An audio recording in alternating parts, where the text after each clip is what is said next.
영혼의 쉼터를 찾아오신 여러분 환영합니다. 오늘부터는 요한복음을 읽겠습니다. 요한복음 1장. 태초에 말씀이 계셨습니다. 그 말씀은 하나님과 함께 계셨는데 그 말씀은 곧 하나님이셨습니다. 그분은 세상이 창조되기도 전에 하나님과 함께 계셨습니다. 모든 것이 그분을 통하여 지음을 받았습니다.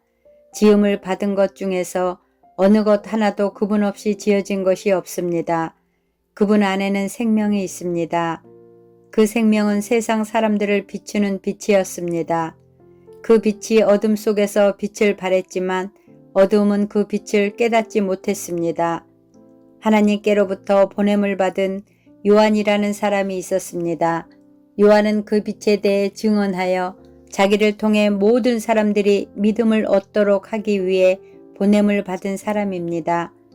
요한 자신은 그 빛이 아니었으나 사람들에게 그 빛에 대하여 증언하기 위해 온 것입니다. 참 빛이 있었습니다.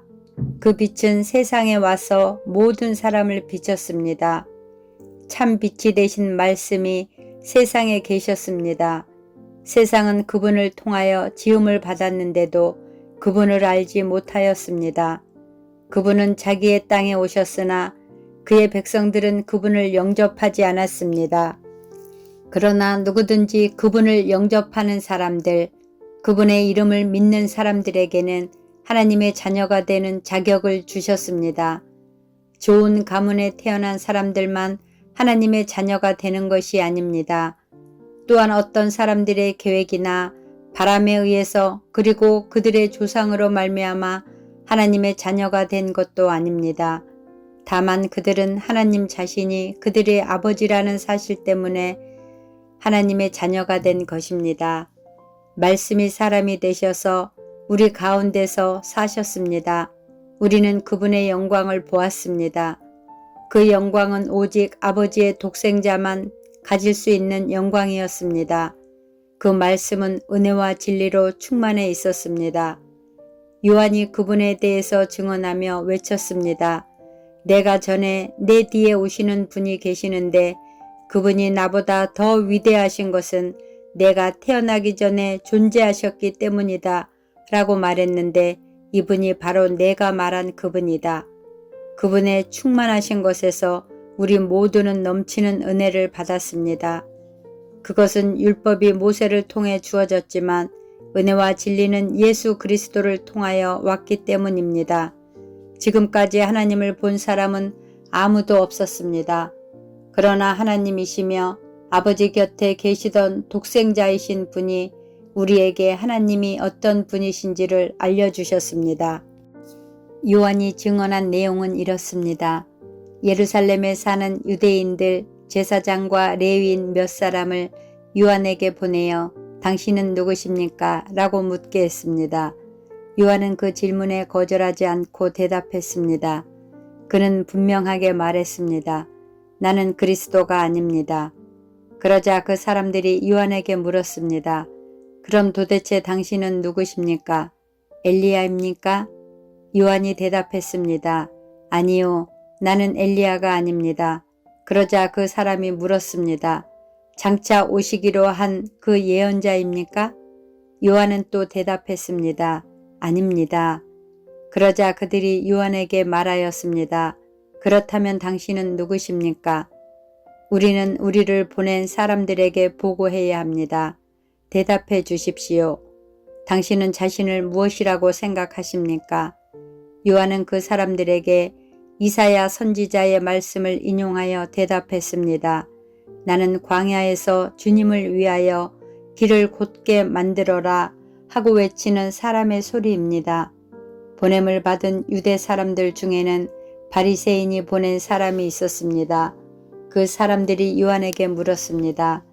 당신이 그리스도도 아니고 엘리야도 아니고 예언자도 아니라면 왜 사람들에게 세례를 줍니까? 요한이 대답했습니다.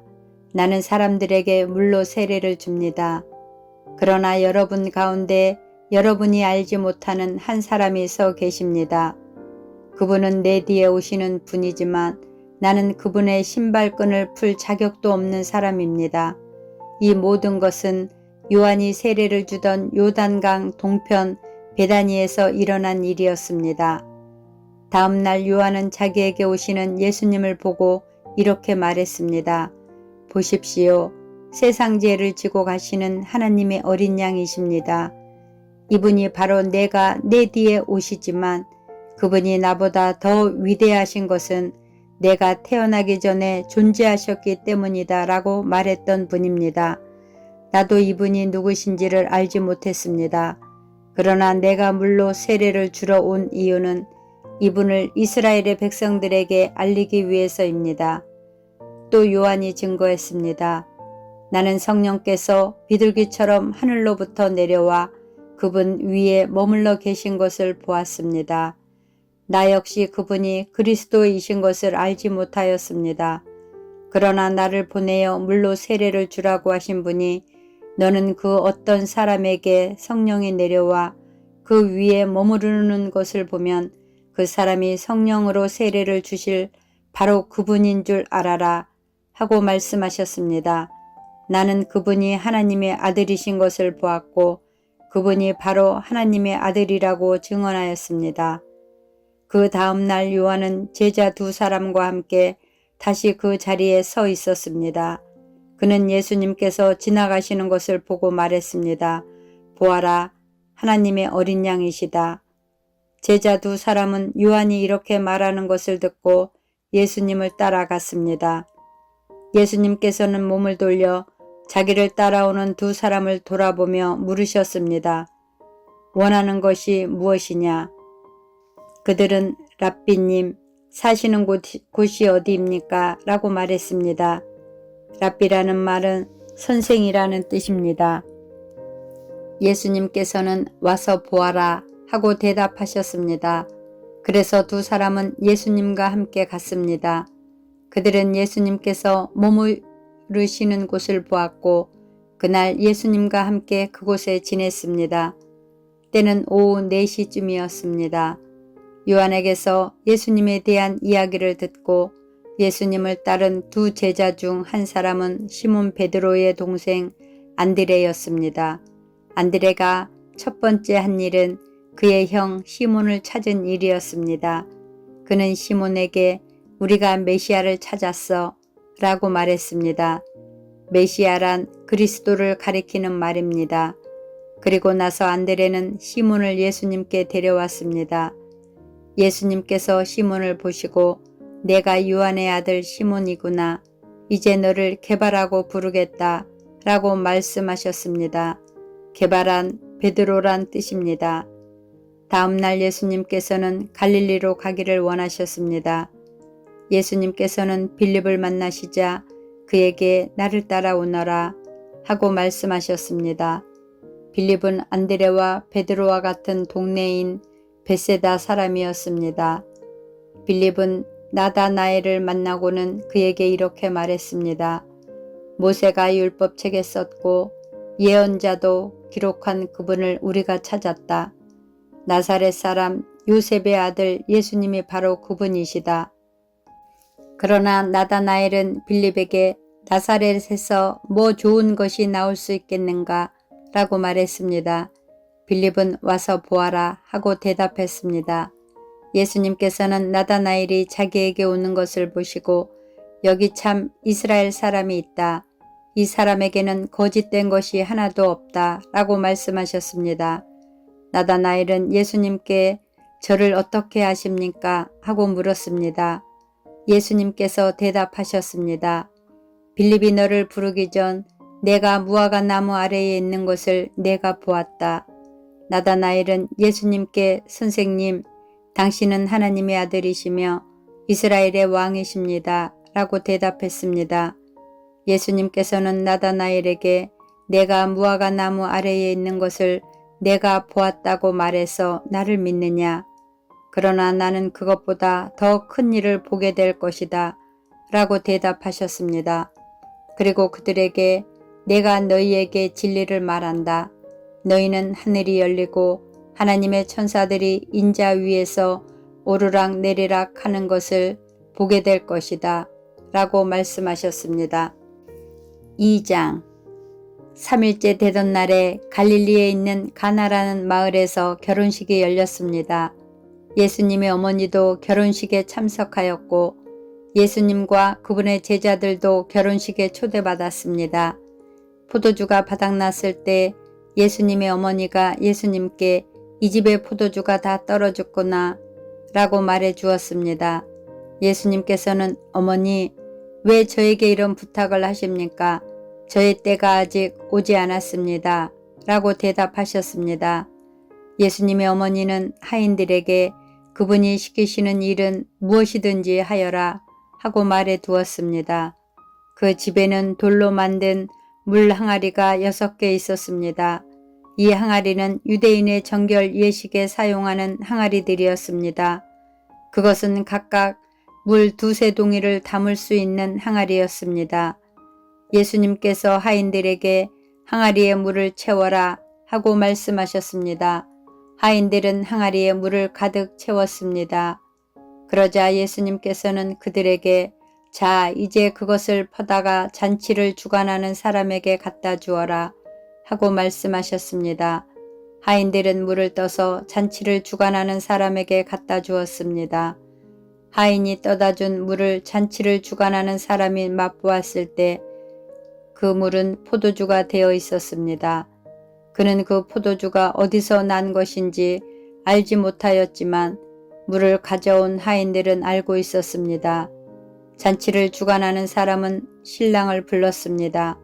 그리고 그에게 사람들은 항상 처음에 좋은 포도주를 내놓고 손님들이 취한 다음에는 값싼 포도주를 내놓는 법인데 당신은 지금까지 가장 좋은 포도주를 보관하고 계셨군요 하고 말했습니다.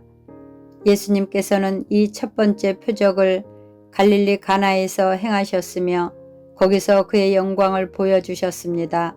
그러자 그의 제자들이 그를 믿게 되었습니다. 이 일이 있은 후 예수님께서는 그의 어머니와 형제들과 제자들과 함께 가버나움이라는 마을로 가서 며칠 동안 머무르셨습니다. 유대의 명절인 유월절이 가까워오자 예수님께서는 예루살렘으로 올라가셨습니다. 예수님께서는 성전 뜰 안에서 소와 양과 비둘기를 팔고 있는 사람들과 또 상에 앉아서 돈을 바꿔주는 사람들을 보셨습니다. 예수님께서는 끈으로 채찍을 만들어 양과 소를 비롯하여 모든 짐승을 성전 뜰에서 쫓아내셨습니다. 예수님께서는 돈 바꾸는 사람들의 상을 뒤엎으시고 그 사람들의 돈을 흩트리셨습니다. 그리고 비둘기를 파는 사람들에게 명령하셨습니다. 이것들을 여기서 치워라. 내 아버지의 집을 시장터로 만들지 마라. 이때 제자들은 성경에 주님의 집에 대한 나의 열심이 불처럼 나를 삼켜버렸다 라고 기록된 것을 생각하였습니다. 유대인들은 예수님께 당신은 당신에게 이런 일들을 행할 권리가 있다는 것을 증명할 무슨 표적을 행할 수 있습니까? 하고 물었습니다. 예수님께서는 이 성전을 허물어라. 그러면 내가 3일 만에 이것을 다시 세우겠다 라고 대답하셨습니다. 그러자 유대인들은 이 성전을 건축하는데 46년이 걸렸는데 당신이 3일 만에 다시 세우겠다는 겁니까? 라고 반문했습니다. 그러나 예수님께서 말씀하신 성전은 그분 자신의 몸을 가리키는 것이었습니다. 예수님께서 죽은 자들 가운데서 부활하신 후에 그분의 제자들은 예수님께서 이렇게 말씀하신 것을 기억하였고 그들은 성경과 예수님께서 하신 말씀을 믿었습니다. 예수님께서 예루살렘에 계시는 유월절 기간 동안 많은 사람들이 그분이 행하시는 표적을 보고 예수님을 믿었습니다. 그러나 예수님께서는 모든 사람을 알고 계셨기 때문에 자기 자신을 그 사람들에게 맡기지 않으셨습니다. 예수님께서는 사람들의 마음속에 무엇이 들어있는지 알고 계셨기 때문에 사람에 대해서 어느 누구의 증언이 필요가 없었습니다. 아멘. 감사합니다. 사랑하고 축복합니다.